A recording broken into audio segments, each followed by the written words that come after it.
Terceiro traço, uma imortalidade em fim singular. A ressurreição dos corpos como ponto culminante da doutrina cristã da salvação. No ponto em que, para o sábio budista, o indivíduo não é nada mais que uma ilusão, um agregado provisório destinado à dissolução, à impermanência. No ponto em que, para o estoico, o eu é destinado a se fundir na totalidade do cosmo. O cristianismo promete, ao contrário, a imortalidade da pessoa singular. Com sua alma, é certo, mas sobretudo com seu corpo, seu rosto, sua voz animada, já que essa pessoa será salva pela graça de Deus. Eis aí uma promessa tanto mais original, tanto mais aliciante, eu ousaria dizer, quanto é por amor, não apenas a Deus, não apenas ao próximo, mas também aos achegados, que se ganha a salvação. Assim, o amor e todo o milagre cristão reside nisso, todo o seu poder de sedução também.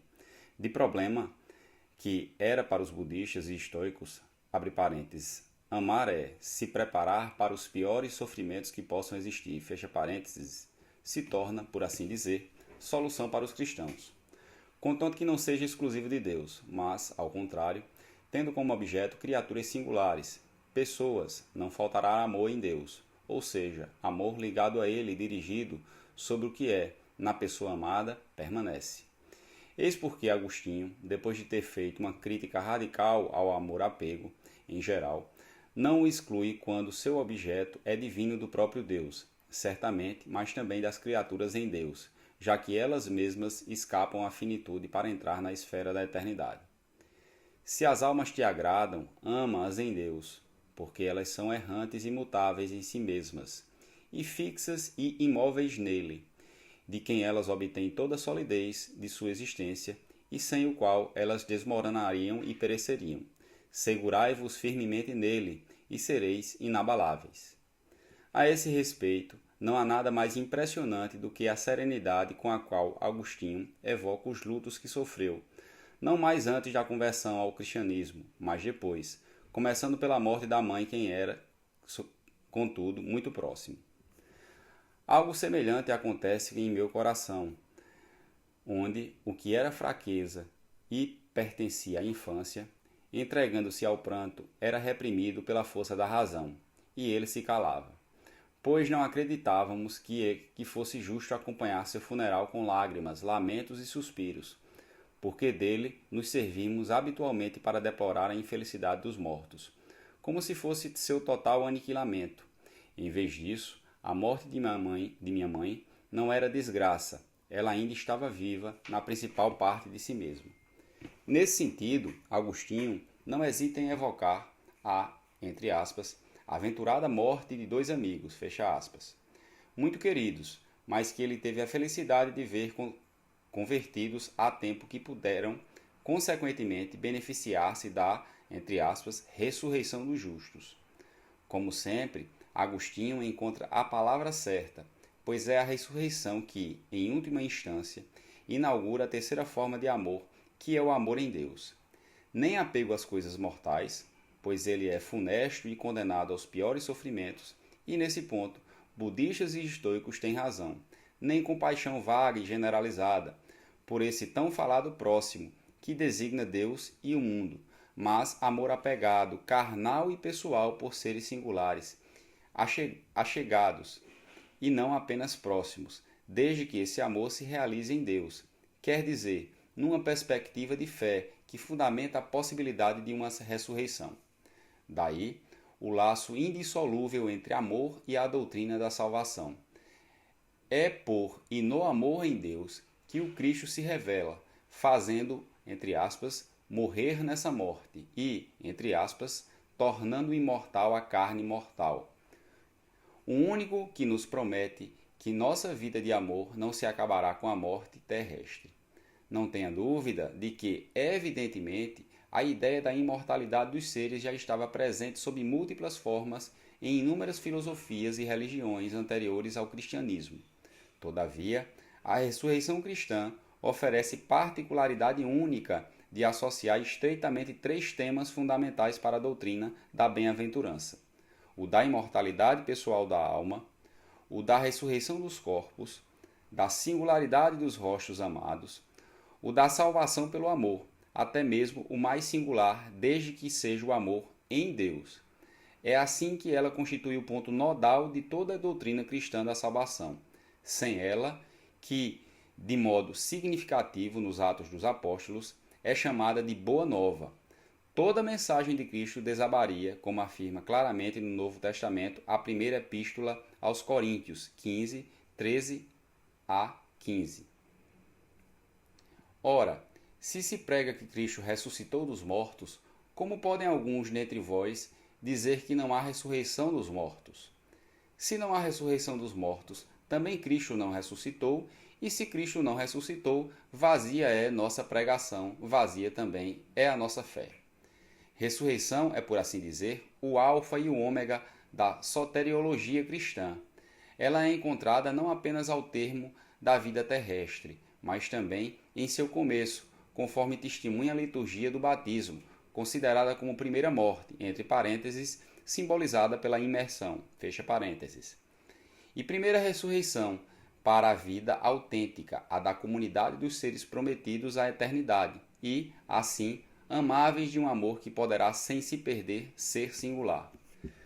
Não se pode deixar de insistir, não é só a alma que é ressuscitada, mas também a dicotomia de corpo-alma. Logo, a pessoa singular, enquanto tal, quando depois de sua morte, Jesus reaparece diante dos discípulos. Ele lhes pede que não tenham mais dúvidas, que o toquem e, como prova de sua materialidade, pede um pouco de alimento, que come diante deles. E se o espírito daquele que ressuscitou Jesus dentre os mortos habita em vós, aquele que ressuscitou Cristo Jesus dentre os mortos dará vida também aos vossos corpos mortais, mediante seu espírito que habita em vós. Epístola aos Romanos 8:11. Que a coisa seja difícil, até mesmo impossível de se imaginar, com que corpo vamos renascer? Com que idade? O que quer dizer corpo espiritual, glorioso, etc. Que ela certamente faça parte dos mistérios insondáveis de uma revelação que, nesse aspecto, ultrapassem muito para os cristãos os poderes de nossa razão, não muda nada. O ensinamento da doutrina cristã não deixa nenhuma dúvida. Contrariamente a uma ideia que você ouvirá repetidas vezes dos ateus hostis à religião cristã, esta não se dedica inteiramente ao combate ao corpo, à carne, à sensualidade, senão como teria ela aceitado que o divino se tornasse carne na pessoa do Cristo, que o Logos assumisse o corpo material de um simples ser humano. Mesmo o Catecismo Oficial da Igreja, texto que não pode ser chamado de extravagante, insiste: a carne é o eixo da salvação. Cremos em Deus, que é o Criador da carne. Cremos no Verbo feito carne para redimir a carne. Cremos na ressurreição da carne, consumação da criação e da redenção da carne. Cremos na verdadeira ressurreição desta carne que possuímos agora. Não se deixe, pois, impressionar por aqueles que atualmente denigrem e deformam a doutrina cristã. É possível não ser crente. Afinal, para ser franco, eu mesmo não sou crente.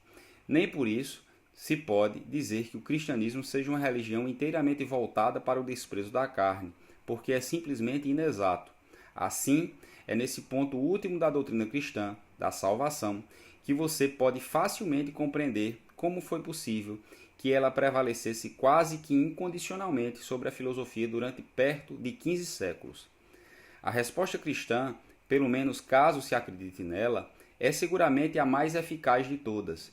Se o amor e mesmo o apego não são excluídos, já que se sustentam no que há de divino no humano, e, como vimos, é o que Pascal e Agostinho admitem, se os seres singulares, não os próximos, mas os achegados, são parte integrante do divino, já que são salvos por Deus e chamados a uma ressurreição também singular, a soteriologia cristã surge como a única que nos permite vencer não apenas o medo da morte, mas a própria morte, agindo de modo singular e não anônimo ou abstrato.